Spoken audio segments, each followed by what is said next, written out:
Like this video if you enjoyed it, subscribe for more HFY stories, comment your favorite moment, share with fellow sci-fi fans. So, here's the thing about studying alien species. You think you've seen it all. You really do. I've been a xenozoologist for the Galactic Research Collective for 73 cycles now, and I thought, genuinely thought, that nothing could surprise me anymore, that I was wrong. So wrong. My name is Tivvik, by the way. 4 arms, purple skin, 3 eyes, the usual Krennithi build. And before you ask, yes, the third eye does help with depth perception. Very useful when you're trying to catalog the behavioral patterns of species that might want to eat you. Which brings me to Earth. Beautiful planet, really. Blue oceans, green continents, white clouds swirling around like someone spilled milk in the atmosphere. Looks peaceful from orbit. Looks can lie. The collective sent me there on what they called a routine assignment. Routine. Huh. Study the humans, they said. Document their social structures, they said. Should be simple, they said. Humans had only recently joined the galactic community, and everyone wanted to know what made them tick. Or more accurately, everyone wanted to know if they should be worried. Spoiler alert. They should be worried. I landed in what the humans call North America, specifically in a settlement named Millbrook. Suburban area. Lots of dwellings with these strange green carpets they call lawns surrounding them. The humans there seemed friendly enough, waving at me with their single pairs of arms like it was the most natural thing in the world to see a purple alien walking down their street.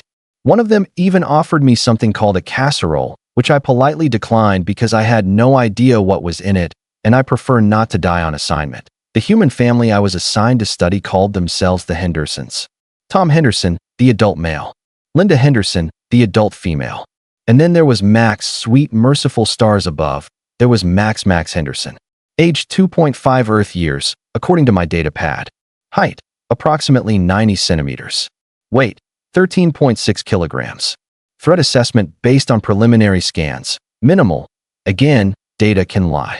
Data can lie spectacularly. The first time I met Max, I was standing in the Henderson dwelling's living area, explaining my research parameters to Tom and Linda. They seemed nice enough, if a bit exhausted looking. Linda had these dark circles under her eyes that suggested chronic sleep deprivation, and Tom kept glancing nervously toward the hallway like he expected something to jump out at any moment. That I should have paid attention to that. The sound came first. A high-pitched vocalization, somewhere between a war cry and a territorial howl. My middle eye twitched. My left hand instinctively reached for my emergency beacon. The humans, Tom and Linda, they just sighed.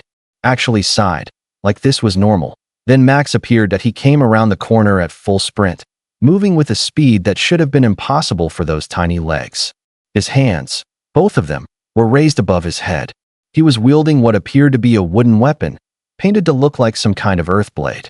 His face was contorted into an expression of pure, unfiltered rage. His eyes, those disturbingly forward-facing predator eyes that all humans have, were locked onto a target. That target was the family pet. A creature they called a dog. Large breed. Probably weighed 3 times what Max weighed. And it was running. Actually running away from this tiny human. I pulled out my scanner immediately, because this was clearly important behavioral data. My hands were shaking slightly. This was it. This was the moment I'd been waiting for. Direct observation of apex predator hunting behavior in juvenile humans. Max released another vocalization. The dog, which the Hendersons called Brutus, absolutely a name that implied size and strength, scrambled around the corner and attempted to hide behind Linda's legs. A full-grown canine, hiding from a creature 1/3 its size. Linda just reached down and scratched the dog behind its ears. She looked at me and smiled. Actually smiled. Like her offspring wasn't currently displaying textbook stalking behavior. Tom called out, "Max, buddy, we talked about this. No chasing Brutus with the sword." Max stopped. He looked at his father. He lowered the weapon slightly. And then, in a move that I would later document as tactically brilliant, he changed targets. He looked directly at me. Those forward-facing eyes focused with laser precision. A slow smile spread across his face, revealing small white teeth. Predator teeth. His grip tightened on the wooden weapon, and he charged. Now, I want you to understand something. I've faced down a Krellian sand serpent. I've observed territorial disputes between Vaxian bears. I once accidentally walked into a Thorjon mating ground and lived to tell the tale. I am a trained professional with decades of experience in hostile environments. I ran from a toddler, not a tactical retreat, not a strategic repositioning. I ran. Full sprint. All forearms pumping. My dignity left somewhere around the coffee table that I vaulted over with a grace I didn't know I possessed. Max thought this was hilarious. His war cry transformed into peals of laughter, high-pitched giggles that somehow made the whole situation worse. Because now I wasn't just prey. I was entertainment. "Tom, stop him," I yelled, my translator probably making it sound much calmer than I felt. Tom Henderson looked at me with an expression that I would later recognize as the standard human parental look of mild amusement mixed with exhausted acceptance. "He's just playing, Tivvik. He likes you playing." The human used the word playing to describe what was clearly a hunt scenario. I made a mental note to revise the entire section in my research about human threat assessment procedures. Max cornered me near what the humans call a fireplace. I pressed my back against the wall, all three eyes wide. My emergency beacon was in my hand. One more step, I thought. One more step, and I'm calling for extraction. The tiny human stopped about a meter away. He tilted his head, studying me with those unsettling forward-facing eyes. Then he did something that made my blood freeze in my veins. He smiled wider and said, "Pay. Pay." Linda translated helpfully from across the room. "He wants you to play with him." I looked at the wooden weapon still clutched in his small hands. I looked at his face, which had somehow managed to accumulate what appeared to be food stains, dirt, and an unidentifiable sticky substance all at once. I looked at Tom and Linda, who seemed to think this was perfectly normal behavior for their offspring. "Play," I repeated slowly. Max nodded enthusiastically. He held out the wooden sword toward me. His other hand reached into a small pocket on his clothing and produced another weapon, this one appearing to be made of brightly colored plastic. "For you," he announced. This, I realized, was a test. Not of my scientific abilities or my observational skills, but of my survival instincts. If I refused, would he see it as a challenge? Would he escalate? The human child was clearly the alpha in this dwelling. Even the dog was still hiding behind Linda. I took the plastic weapon. It was sticky. Of course it was sticky. Everything associated with Max appeared to be sticky. "Good job, Max," Linda said encouragingly. Using your words, using his words. As if the alternative was something worse. I didn't want to think about what that alternative might be. Max's face lit up with pure joy. He made another vocalization. This one I recognized from my pre-mission briefing as human laughter, and suddenly we were playing. Or at least, Max was playing. I was trying not to have a panic attack while a tiny human showed me what he called sword fighting. The rules, as far as I could tell, were non-existent. Max would strike at my legs with his wooden weapon, making elaborate sound effects with his mouth. I was apparently supposed to block with my plastic weapon while also making sounds. When I failed to make appropriate sounds, Max would stop, look at me with disappointment, and demonstrate again. "Swoosh," he said, swinging his sword. "Swoosh, clang, boom, swoosh," I repeated weakly. "No," Max said firmly. "Swoosh." He demonstrated again, this time adding a full body spin that nearly sent him toppling over. He recovered with the balance of someone who had clearly taken many falls and learned nothing from them. I tried again, adding more emphasis. "Swoosh." Max nodded approvingly. "Yes. Good, Tivvik." "Tivvik," I corrected automatically. "Tivvik," he repeated, completely unfazed by his mispronunciation. For the next 20 minutes, I engaged in what Max called sword battle with a 2.5-year-old human. I learned several things during this time. First, human children have apparently limitless energy reserves. Second, they have no concept of personal space. Third, they are incredibly resilient. Max ran full speed into the couch at least 4 times and barely seemed to notice. Fourth, and most importantly, I learned why the Galactic Collective was right to be concerned about humans. It wasn't because they were warriors. It wasn't because they were particularly aggressive. It was because they raised their young in an environment of controlled combat scenarios disguised as play. Max wasn't just swinging a toy sword around. He was learning timing, distance, strategy. He was learning to read body language, to anticipate movements, to adapt his tactics, and he was having fun doing it. Tom walked past at one point, carrying what looked like cleaning supplies. "Looking good, Tivvik," he called out. "You're a natural. A natural." at being defeated by a toddler. Then Max did something that would haunt my research notes for weeks. He stopped mid-swing, looked at me very seriously, and asked, "You hungry?" Here's what I knew about human feeding behaviors from my training. Humans are omnivores. They consume both plant and animal matter. They have complex food preparation rituals involving heat application and seasoning. Their meals are typically social events that reinforce pack bonding. Here's what I learned about toddler feeding behaviors in the next 30 seconds. Absolutely nothing I studied prepared me for this. Before I could answer Max's question, he grabbed my lower left hand with his tiny sticky fingers and pulled. The kid had surprising strength for something that weighed less than my field equipment. Come, he insisted, dragging me toward what the Hendersons called the kitchen. Linda looked up from her data pad, tablet they call it here, and raised her eyebrows. "Oh, is Max sharing his snacks with you? That's so sweet."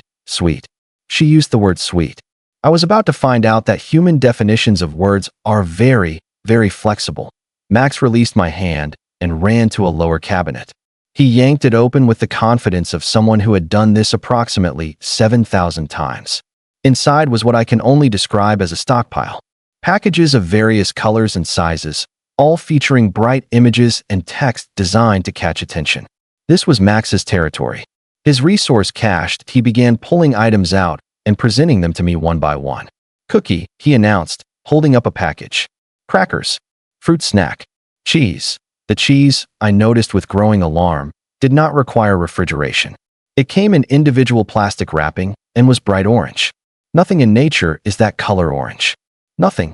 This one, Max declared, settling on the fruit snacks. He couldn't quite open the package himself, so he brought it to me and held it up expectantly that I looked at Linda for guidance. She smiled and nodded encouragingly.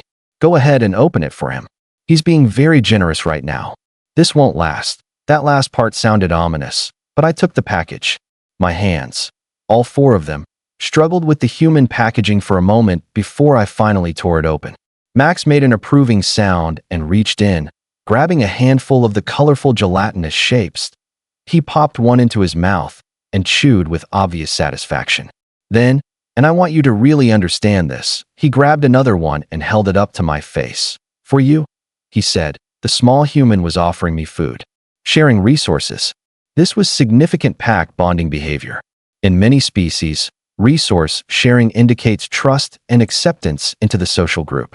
I was witnessing a critical sociological moment that I was also looking at a sticky red piece of processed fruit product being held by even stickier fingers approximately 5 centimeters from my face. I have a very strict policy about unknown food substances. Actually, I have a very strict policy about most things, which is probably why I've survived this long in xenozoology. But Max was staring at me with those big human eyes, waiting. Linda was watching from the kitchen counter.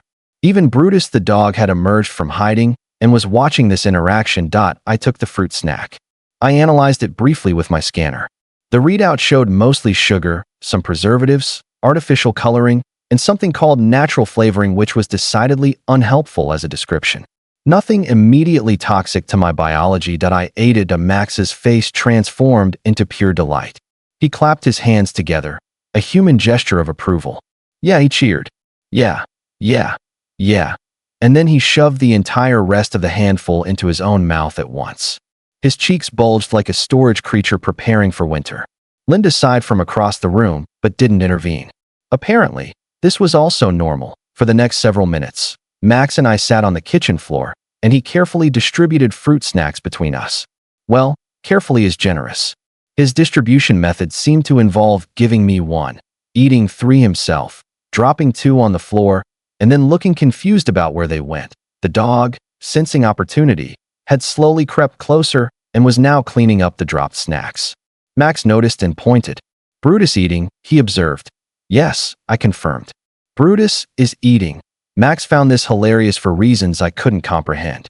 He laughed so hard he nearly choked on his fruit snack, which caused Linda to swoop in with practiced speed and pat his back until he recovered. "Max," she said in that tone human parents use, the one that sounds calm but contains layers of exhaustion. "What did we say about taking smaller bites?" "Big bites," Max replied cheerfully, completely missing or ignoring the point. Linda looked at me apologetically. "Sorry, Tivvik." He's in a phase. Human development apparently occurs in phases. I was learning more practical information in one morning than I had in 3 months of academic preparation. Then Tom entered the kitchen and checked the time. "Oh, hey, it's almost lunch. Max, what do you want for lunch?" Max's eyes lit up with an intensity that triggered my threat assessment reflexes again. He stood up so fast he nearly knocked over his fruit snack package. He spread his arms wide and shouted at full volume, "Dinosaur nuggets." The enthusiasm behind those 2 words suggested this was not just food. This was an event, possibly a religious experience that I had no idea what dinosaur nuggets were. I was about to find out, and I was going to learn why human children are, without question, the most terrifying creatures in the known universe. Linda opened the cooling unit, what humans call a freezer, and pulled out a package. On the front was an image of processed poultry shaped like extinct Earth reptiles. Dinosaurs. The humans had taken the image of their planet's former apex predators and turned them into food for their children. Let me repeat that. They made food shaped like apex predators.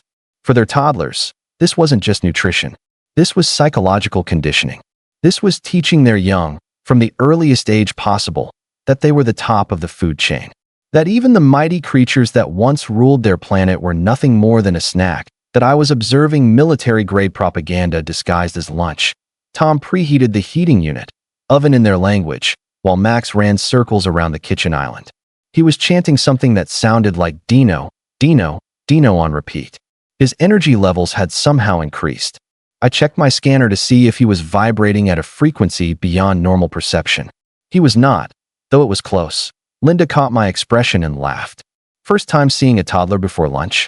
They get excited about food. It's normal. Normal. That word again.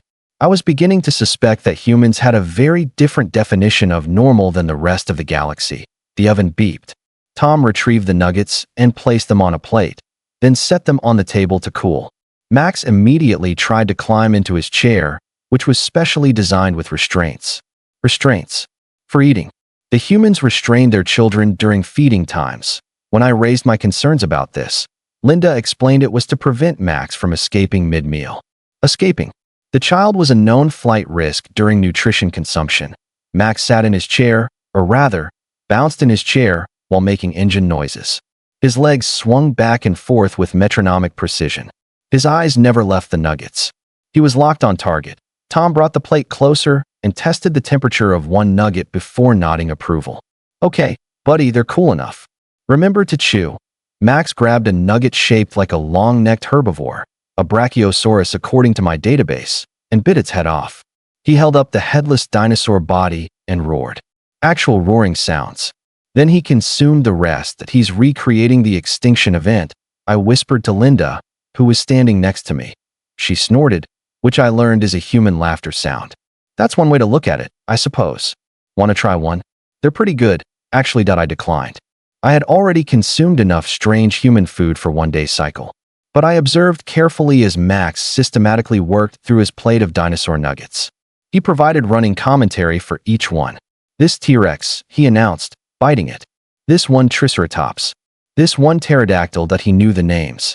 This 2.5-year-old human could identify multiple extinct species by their silhouette alone. The educational system here was clearly more advanced than I had given it credit for. Halfway through his meal, Max paused. He looked at me, nugget in hand, and offered it. "You want?" I was touched by the gesture, truly. But I shook my head. "No, thank you, Max. That's your food," he shrugged, accepting my refusal without offense, and popped the entire nugget into his mouth. Within minutes, the plate was empty.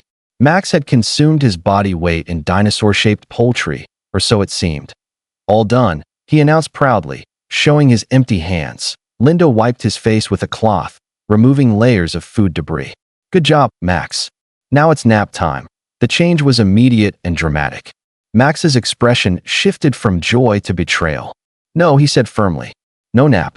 Play with Tivvik. It's Tivvik," I corrected again, knowing it was pointless that we have to sleep so we can have more energy to play later.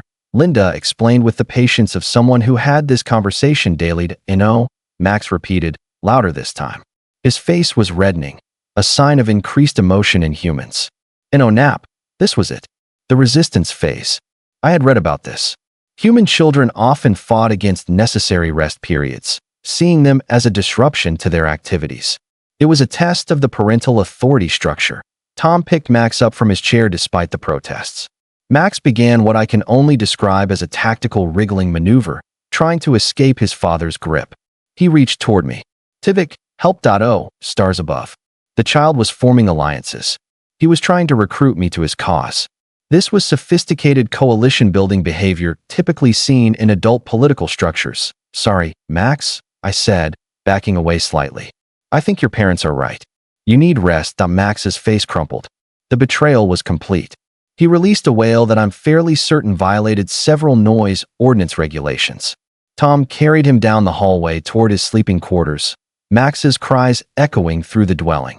Linda turned to me with a tired smile. So, that's a pretty typical morning with Max. Did you get the data you needed? I looked at my scanner.